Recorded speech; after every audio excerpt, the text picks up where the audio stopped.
नमस्कार मेरे प्यारे विद्यार्थियों। तो आज हम लोग इस वीडियो में बात करने वाले हैं कि किस सब्जेक्ट की एनसीईआरटी सबसे ज़्यादा महत्वपूर्ण होती है। यानी कि अगर हम एनसीईआरटी की शुरुआत करें तो सबसे पहले किस विषय से करें, और हमारे तैयारी के दौरान यानी कि जो भी विद्यार्थी अगर यूपीएससी की तैयारी की अभी शुरुआत कर रहा है तो अक्सर करके उससे ये कहा जाता है कि हमें तैयारी एनसीईआरटी से पहले शुरू करनी चाहिए। और क्यों करनी चाहिए, तो आज हम लोग इस वीडियो में सभी पहलुओं पर आज चर्चा करेंगे। जैसे कि सबसे पहले है कि हमें एनसीईआरटी क्यों पढ़ना चाहिए। तो जब भी कोई भी विद्यार्थी जब यूपीएससी की शुरुआत करता है, सिविल सर्विस की तैयारी शुरू करता है, तो ये जरूरी नहीं है कि कभी उसका एकेडमिक में वो विषय रहा हो, है ना। क्योंकि बहुत सारे ऐसे विद्यार्थी होते हैं जिनका ग्रेजुएशन में हिस्ट्री हो, पॉलिटी हो, लेकिन वो ज्योग्राफी नहीं होता, या फिर किसी का बायो से हो बीएससी, या किसी का मैथ्स से हो। तो तमाम तरह से हम एकेडमिक स्तर पे देखते हैं तो अलग अलग हम विषयों को पढ़ करके आगे आते हैं, जिनमें से कुछ विषय के बारे में हमें पता ही नहीं होता, लेकिन जब तैयारी के दौरान आते हैं तो लगभग हमें सारे विषय पढ़ने होते हैं। तो ऐसे में तो ये वाकई में जरूरी है कि जो विषय कभी हमने ना पढ़ा हो तो कम से कम हम उसकी एनसीईआरटी उठा के पढ़ें, जिससे कि उसकी बेसिक बातों को समझा जा सके, यानी कि उसके भाषा को, क्योंकि हर विषय की अपनी एक वोकैब होती है, यानी हर विषय की अपनी एक भाषा होती है। अब जैसे अगर मैं भूगोल की बात करूं, तो अगर देशांतर रेखा की मैं बात करूं, तो ऐसा तो है नहीं कि हम पॉलिटी पढ़ेंगे तो हम उसमें देशांतर या फिर अक्षांश इन सब शब्दों का प्रयोग करेंगे, तो ऐसा नहीं हो सकता, है ना। तो ऐसे में तो ये है कि जब भी हम तैयारी की शुरुआत करें तो एक बार हमें बेसिक तौर पे जो विषय हमारा कभी ना रहा हो तो हमें एक बार क्लास 6 से लेके, और ज्यादातर मैं अभी शुरुआत में भूगोल से ही मैं करूंगी। तो ऐसे में ज्योग्राफी की अगर मैं बात करूं तो आप क्लास 6 से 12 तक की एनसीईआरटी पढ़ सकते हैं। अब क्लास 6 ही क्यों, कुछ लोगों को लगता है कि भाई जो क्लास 6 है मैम इतनी छोटी कक्षा की बुक क्यों पढ़े। तो अभी मैं इस पूरे वीडियो में बात करूंगी कि आखिर इतनी छोटी कक्षा की किताबें हम क्यों पढ़ें। और आइए चलिए शुरू करते हैं। सबसे पहले क्यों एनसीईआरटी, तो सबसे पहले मैं आपको बता दूं कि यूपीएससी की तैयारी में एनसीईआरटी की भूमिका होती है। कैसे होती है तो हम लोग इस वीडियो में धीरे धीरे हम लोग चर्चा करेंगे, ठीक है। एनसीईआरटी को नजरअंदाज करना क्या बड़ी गलती हो सकती है, और हो सकती है तो क्यों हो सकती है। तो अब ये मन में हमारे ख्याल आया है, तो अब आगे हम लोग इस पर देखते हैं। सबसे पहले आप जब यूपीएससी के प्रीवियस जितने भी पीवाईक्यूज हैं, जब आप उसको सॉल्व करोगे तो ज्यादातर, और मैं अभी आपको ज्योग्राफी के बारे में आपको मैं बताऊंगी, है ना। ज्योग्राफी यानी भूगोल के बारे में मैं बताऊंगी कि क्यों। क्योंकि सबसे पहला कि ज्योग्राफी एक ऐसा सब्जेक्ट होता है कि एक बार अगर हमें कोई कॉन्सेप्ट समझ में आ जाए तो वो कभी फिर दिमाग से हटता नहीं है। जैसे अगर मैं एक छोटे से, जब कोई बच्चा छोटा होता है तो हम उसे सिखाते हैं ना प्लस माइनस करना, फिर वो धीरे धीरे बड़ा होता है तो बड़े बड़े कैलकुलेशन करता है। ठीक उसी तरह भूगोल का भी है, सीधे हम बेसिक से पढ़ते जाते हैं और धीरे धीरे हर कॉन्सेप्ट खुलता जाता है, बड़े बड़े, ठीक है। तो इसका मतलब कि अब सीधे डायरेक्ट हम बड़ी कक्षाओं के पढ़ेंगे तो उसमें एक चीज होती है कि कभी कभी हम लोग अंडरलाइन करते हैं कि इसका मतलब क्या होगा, इसका मतलब क्या होगा, इसका मतलब क्या होगा। अब उसका मतलब तो वो तब समझ में आएगा जब हम क्लास 6 की, 7th की, 8th की एनसीईआरटी पढ़े होंगे। तो उसमें ऐसे बहुत सारे प्रीवियस ईयर आप क्वेश्चंस को देखोगे तो सीधे तौर पे सीधे एनसीईआरटी से पूछा गया है, या फिर इनडायरेक्टली यानी अप्रत्यक्ष तौर पे आपका कहीं ना कहीं वो एनसीईआरटी से मिलते जुलते कॉन्सेप्ट से सवाल आया है। यूपीएससी का चाहे आप प्रीलिम्स उठा के देखो तो उनके जो लैंग्वेज होते हैं लगभग एनसीईआरटी के लैंग्वेज की समान होते हैं। भविष्य में जब हम एनसीईआरटी को बेहतर तरीके से पढ़ लेते हैं तो इतनी सामान्य भाषा में एनसीईआरटी होती है, सिंपल, कि आप जब भी मेंस राइटिंग, क्योंकि हर कॉन्सेप्ट की अगली लाइन पिछले कॉन्सेप्ट को जोड़ती है एनसीईआरटी में, तो जब हम मेंस लिखते हैं तो उस मेंस राइटिंग में भी एनसीईआरटी काफी सहायक होती है। हालांकि हिस्ट्री, पॉलिटी सभी की एनसीईआरटी हमें पढ़नी चाहिए, लेकिन हम लोग आज बात करेंगे तो ज्योग्राफी से रिलेटेड, ठीक है। तो उसमें अगर मैं बात करूं स्टूडेंट्स, तो जैसे कि एक 2016 में एक सवाल आया और मैं आपको एक थोड़ा सा एग्जाम्पल दिखाती हूं कि इसमें सीधे इन्होंने ब्रह्मपुत्र की सहायक नदी पूछा और इसमें 3 ऑप्शन है, दिबांग और कामेग, लोहित, है ना। ये कोई भी जब शुरुआत हम कर रहे होते हैं तो वो किसी को नहीं पता होता कि वाकई में ब्रह्मपुत्र नदी की सहायक नदी कौन सी है, लेकिन जब हम एनसीईआरटी को ओपन करते हैं और आप जब देखोगे तो फिलहाल में इंडियन ज्योग्राफी हमें क्लास 9th में भी देखने को मिलेगा और आपके 11th में भी देखने को मिलेगा इंडियन ज्योग्राफी वाले पार्ट में, ठीक है।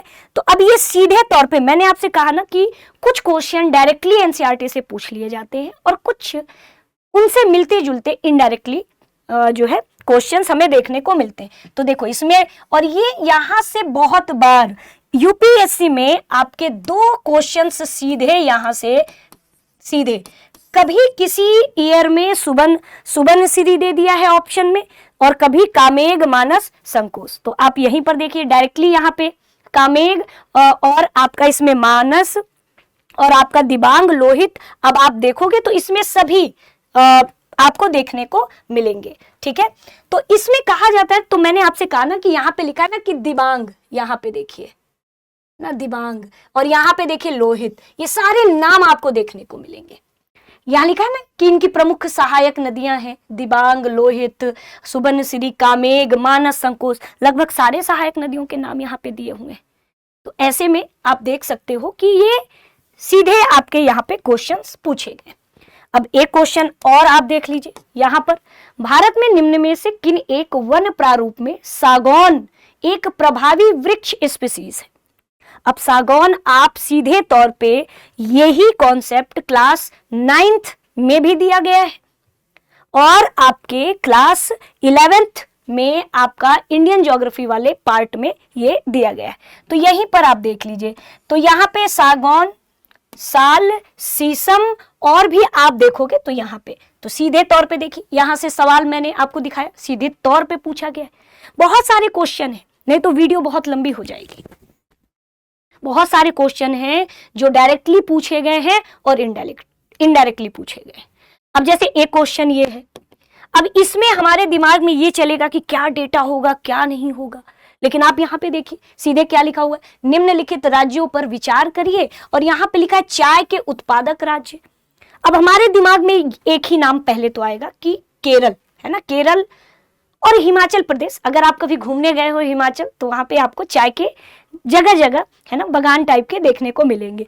तो सीधे ये आप यहाँ पे 10th क्लास की एनसीईआरटी में ये दिया गया है, 10th क्लास की एनसीईआरटी में ये दिया गया है, सारे नाम दिए गए हैं जो आपके यूपीएससी में यहाँ पे पूछे गए। अब यहाँ पे नाम देख लीजिए, देखिए यहाँ हिमाचल प्रदेश है, उत्तराखंड है, और यहाँ पे आप देखोगे आंध्र प्रदेश है, और यहीं पे आप देखोगे त्रिपुरा है। तो ये है आपके डायरेक्टली क्वेश्चन, और केरल यहाँ पे आप देख सकते हो। तो जितने नाम आपके क्वेश्चन में दिए गए हैं, देखिए आपके एनसीईआरटी क्लास 10th में जो आपका एग्रीकल्चर वाला आपका चैप्टर है उसमें दिया गया सीधे तौर पे, ये सब सीधे तौर पे क्वेश्चंस पूछे गए। अब एक ये है, ये तो अभी हाल ही के समय में ये क्वेश्चन पूछा गया है 2024 में। इसमें दिया गया है क्या है, तो इसमें पूरा ज्वालामुखी उद्गारों के उत्पाद यानी कि प्रोडक्ट के बारे में ये दिया गया है।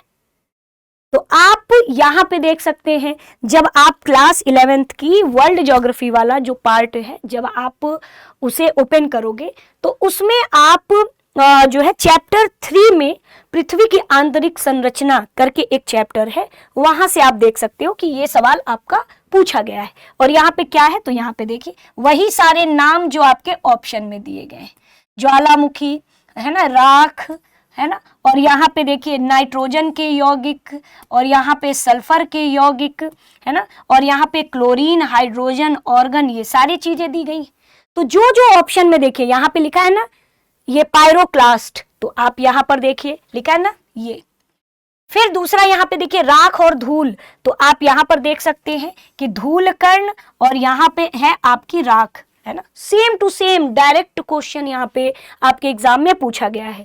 नाइट्रोजन, सल्फर के यौगिक, तो आप यहाँ पर देख सकते हैं नाइट्रोजन और सल्फर के यौगिक, डायरेक्टली क्वेश्चन। तो मैंने जितने क्वेश्चन आपको दिखाए हैं, तो आप, और हम लोग क्लासेस में भी ऐसे करेंगे, डायरेक्ट हम लोग जो भी चैप्टर्स पढ़ेंगे उस पर हम लोग जो है देखेंगे कि पीवाईक्यूज में आपके अब तक के एग्जाम में कौन कौन से क्वेश्चन उससे रिलेटेड आए हुए हैं। अब यहाँ पे आप देखिए, तो उसी चैप्टर में देखिए 2023 में यहाँ से पी तरंग और एस तरंग को लेकर के क्वेश्चन पूछा है। क्या लिखा हुआ है, भूकंप लेखी यानी सिस्मोग्राफ में एस तरंगों से पूर्व पी तरंगे अभिलेखित की जाती हैं। यानी इसमें कह रहा है कि एस तरंग जो कि भूकंपीय तरंग है, उससे पहले पी तरंग अभिलेखित की जाती है।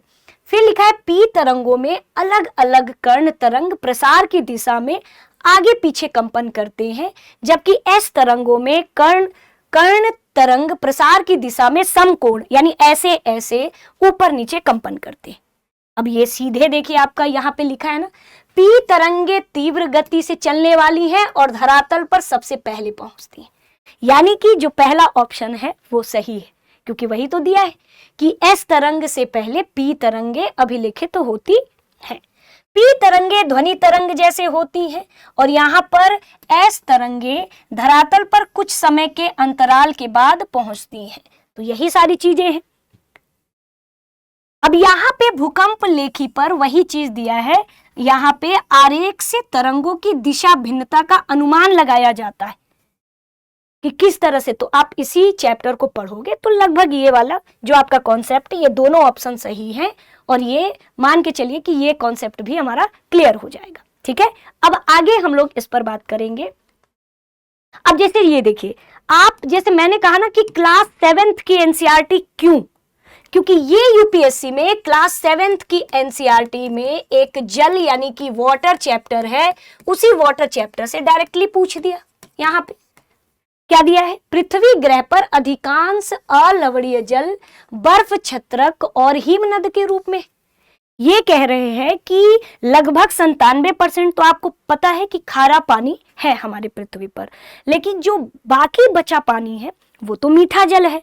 और उस मीठे जल में ये प्रश्न में ऑलरेडी पहले से बता दे रहे हैं कि मीठे जल में भी सबसे ज्यादा आपका क्या है, तो ग्लेशियर यानी कि बर्फ छत्रक और हिमनद के रूप में होते। तो शेष अलवणीय जल का सबसे अधिक भाग कौन है, तो आप यहां देखिए ना, सीधे यहां पर दे दिया है कि लगभग 2% अगर देखा जाए तो आपका ग्लेशियर हिमनद के रूप में आपका अलवणीय जल होता है। इसके बाद अगर सबसे अधिक है तो वो ग्राउंड वाटर है। बस यही तो डायरेक्ट क्वेश्चन था।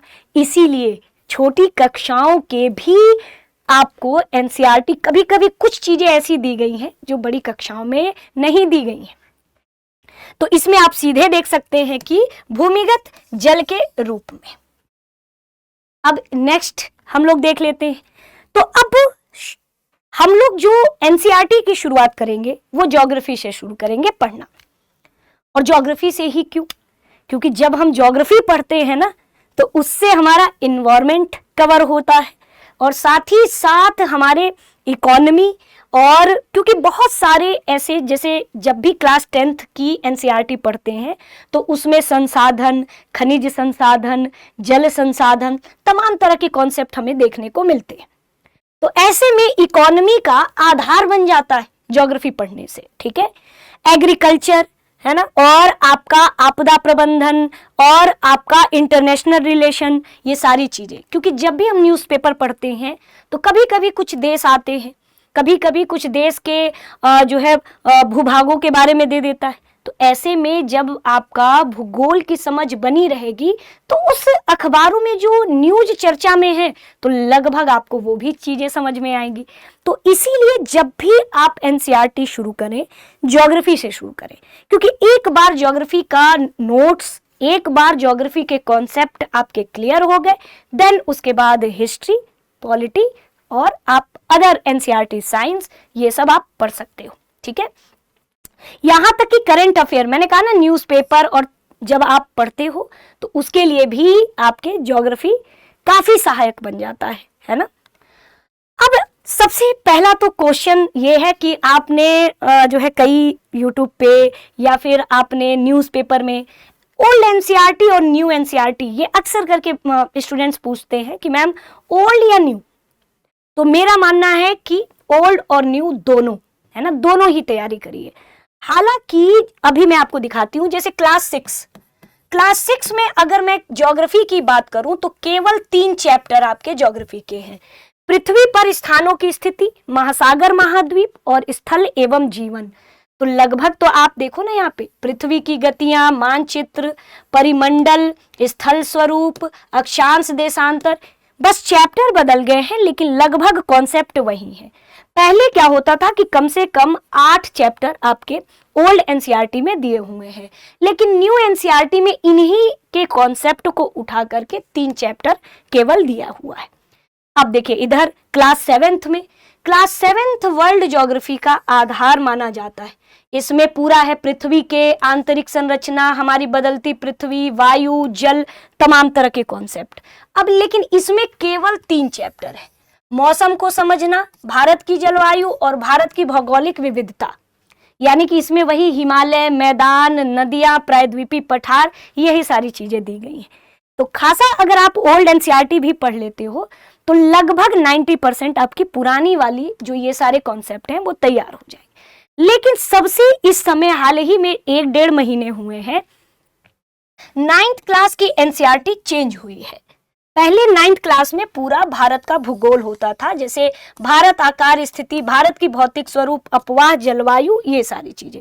लेकिन न्यू एनसीईआरटी में आप देखोगे तो केवल और केवल ज्योग्राफी के केवल 2 चैप्टर दिए गए हैं, shaping of the earth surface और एटमॉस्फेयर एंड क्लाइमेट। तो आप यहां पर देख सकते हो। तो ये हाल ही में, पहले ये क्या था कि ये जो कॉन्सेप्ट है ये आपको ऑलरेडी 11th क्लास के वर्ल्ड ज्योग्राफी में देखने को मिलता था, लेकिन अभी फिलहाल में इसे अभी 9th में, है ना, जो है इसको नई एनसीईआरटी में आपको देखने को मिलेगा। बाकी पुरानी वाली यही सेम टू सेम आपको 11th के पार्ट 2 में आपका इंडियन ज्योग्राफी में हमें देखने को मिलेगा। अब आते हैं तो ये देखिए नई वाली एनसीईआरटी कुछ इस तरीके से है और ये ओल्ड वाली आपकी इस तरीके से है। ठीक है, अब देखिए क्लास 10th में तो अभी सेम वही है और ये आपका क्लास 12th का आधार बनेगी ये एनसीईआरटी। ठीक है, तो उसमें वही सब है, संसाधन विकास, जल संसाधन, कृषि, विनिर्माण उद्योग, खनिज एवं ऊर्जा संसाधन, लगभग इकोनॉमी की जो चीजें हैं ना, जो ज्योग्राफी वाले टॉपिक होते हैं इकोनॉमी में, वो सारी चीजें आपकी यहाँ से रेडी हो जाएंगी। तो ये सारी चीजें थी। ठीक है, तो अब हम लोग जो है बुनियाद, अब ये सारी जो आपके मन में जो दुविधा है ना, ये सारी चीजें दूर होगी इससे, है ना, इससे। एनसीईआरटी फाउंडेशन सीरीज, इस सीरीज की विशेषता है कि हम आपको 6 से पूरा इंटर तक एनसीईआरटी पूरा कवर कराएंगे और जितने भी स्टेट पीसीएस और यूपीएससी में आने वाले क्वेश्चन को जोड़ करके किस तरीके से एनसीईआरटी से पूछा जाता है, और साथ में आपके जितने भी कॉन्सेप्ट हैं इन बुक में मैप से हैं, और जितने भी डायग्राम उन सभी को, क्योंकि ऐसे बहुत सारे डायग्राम हैं जिसमें कुछ एनसीईआरटी में लिखित नहीं दिया है, वही चीज डायग्राम में दे दिया गया है और वो हम लोग क्लास के दौरान पढ़ेंगे। और जितने भी पीवाईक्यूज हैं उनको हम लोग जोड़ के एनसीईआरटी से सीखेंगे कि आखिर में किस तरह से शब्दों का प्रयोग एग्जाम में किया जाता है। तो और ये सारा आपको मिलने वाला है आपके दृष्टि आईएएस यूट्यूब चैनल पर, है ना। कब से? तो यहाँ पे 11 अगस्त शाम 6 बजे सोमवार से शुक्रवार तक हमारी क्लासेस आपको देखने को मिलेगी। आई मीन ज्योग्राफी की मेरी क्लासेस आपको देखने को मिलेगी। तो ये सारी चीजें हैं, और ओल्ड और न्यू में कितना हमें पढ़ना है, क्या पढ़ना है, वो सब हम लोग क्लास में देखेंगे। तो ये था स्टूडेंट्स, और बाकी हम लोग मिलते हैं अब आपके 11 अगस्त शाम को 6 बजे। तो आज के लिए आप सभी का तहे दिल से शुक्रिया। अब एग्जाम की तैयारी को और बेहतर करने के लिए हमारे चैनल को लाइक, शेयर और सब्सक्राइब करना ना भूलें।